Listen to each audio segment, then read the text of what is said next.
Mengejutkan, dipendam, akhirnya meledak juga. Mau lockdown, mau karantina, persetanlah. Yang penting gue selamat. Ngarapin pemerintah. Silahkan dilanjutkan baca sendiri. Warga tampaknya sudah pada taraf frustasi kepada pemerintah dalam menangani wabah corona. Ada yang tak lagi berharap dengan pemerintah karena dinilai tidak becus.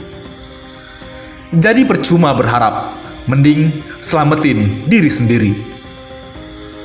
Harusnya negara melindungi dan menyelamatkan warga. Nyatanya, sesama warga saling membantu menyelamatkan diri karena negara lamban dan terbata-bata.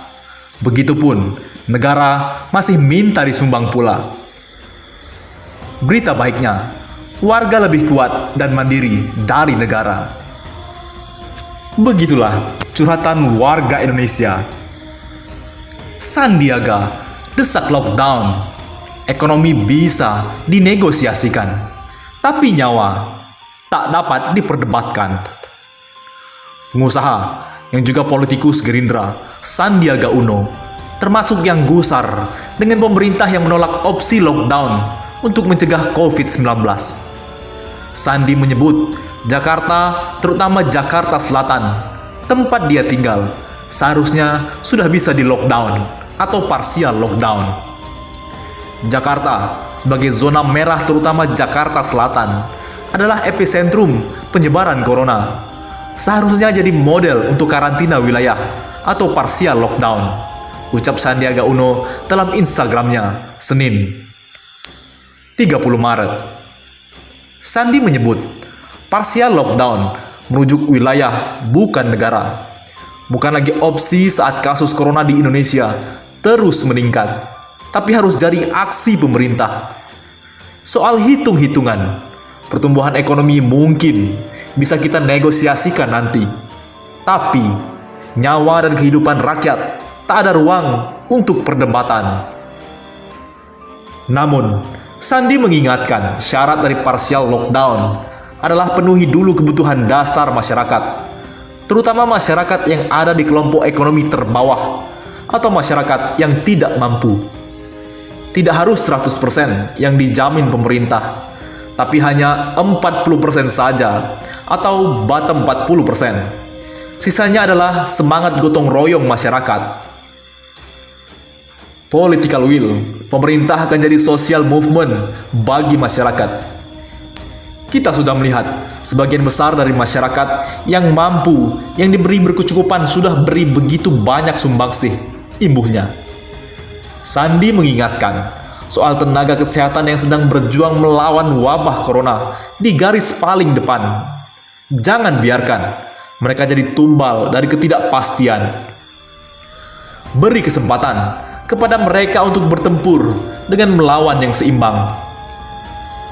Fadlizon menambahkan, selain wabah COVID-19, kita hadapi wabah kedunguan tingkat atas. Wakil Ketua Umum DPP Gerindra Fadlizon terus menyuarakan kritik kepada pemerintah Jokowi dalam penanganan corona COVID-19. Kali ini ia menyinggung adanya wabah kedunguan di tingkat atas. Fadli bilang, jika tak ada wabah kedunguan, maka bisa lebih cepat mengatasi COVID-19. Selain menghadapi wabah COVID-19, kita juga menghadapi wabah kedunguan di tingkat atas. Kalau tak ada wabah kedunguan, mungkin lebih cepat mengatasi wabah COVID-19. Demikian tweetan Fadli di akun Twitternya yang dikutip Senin 30 Maret 2020. Dia mengatakan sudah mengingatkan pemerintah Jokowi sejak 2 bulan lalu terkait antisipasi wabah COVID-19. Ia menyampaikan pesan dengan tulisan di media sosial agar pemerintah membuat rantai komando khusus dan mitigasi bencana COVID-19. Ini tweet dan tulisan saya persis 2 bulan lalu, tanggal 29 Januari 2020, ketika sedang konferensi Parlemen Negara Islam di Ouagadougou, Burkina Faso, Afrika. Saya sudah ingatkan pemerintah agar buat rantai komando khusus dan mitigasi bencana virus corona. Tambah cuitan Fadli. Rizal Ramli menambahkan, Jokowi, nyawa lebih penting dari proyek. Ekonom senior Rizal Ramli mengusulkan Presiden Jokowi untuk mengalihkan anggaran proyek infrastruktur yang nilainya mencapai 430 triliun rupiah masuk ke dalam pembiayaan penanganan pandemi COVID-19. Langkah itu mendesak karena wabah COVID-19 yang kian meluas di tanah air. Jangan gengsi, gunakan uang proyek infrastruktur 430 triliun rupiah, dana saldo anggaran lebih atau SAL, dan sisa lebih pembiayaan anggaran atau silpa yang kurang lebih 270 triliun rupiah untuk membantu kebutuhan pokok, pekerjaan harian dan rakyat miskin. Ajak tentara, polisi, sopir ojol, RT RW untuk distribusi makanan, kata Rizal Ramli, Senin 30 Maret 2020. Selain itu, sambung Rizal Ramli, rencana pemerintah untuk memindahkan ibu kota yang memakan biaya hingga 470 triliun rupiah sebaiknya juga dihentikan. Sebab, menurut Rizal Ramli, dampak pandemik virus corona terhadap perekonomian masyarakat kecil sangat terasa. Misalnya, sebut Rizal, para buruh tani, kuli bangunan sudah terancam menganggur.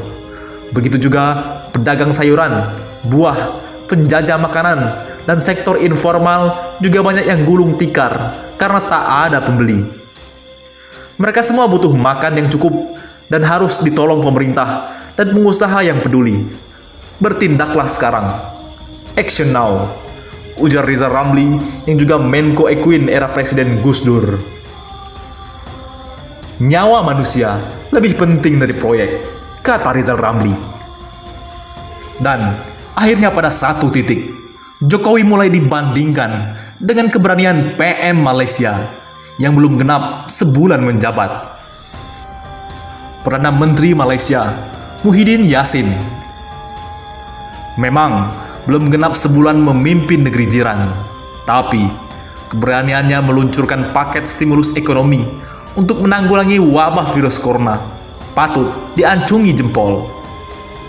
Paket stimulus hingga 928 triliun rupiah digelontorkan oleh Muhyiddin yang posisi politiknya masih berada dalam ancaman Mahathir Muhammad dan Anwar Ibrahim. Salut, lihat kebijakan Muhyiddin Yassin.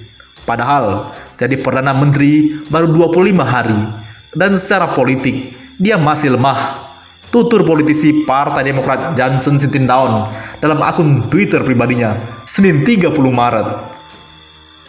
Dia lantas membandingkan dengan Indonesia, di mana Presiden Joko Widodo sudah menjabat 6 tahun dan kuat secara politik.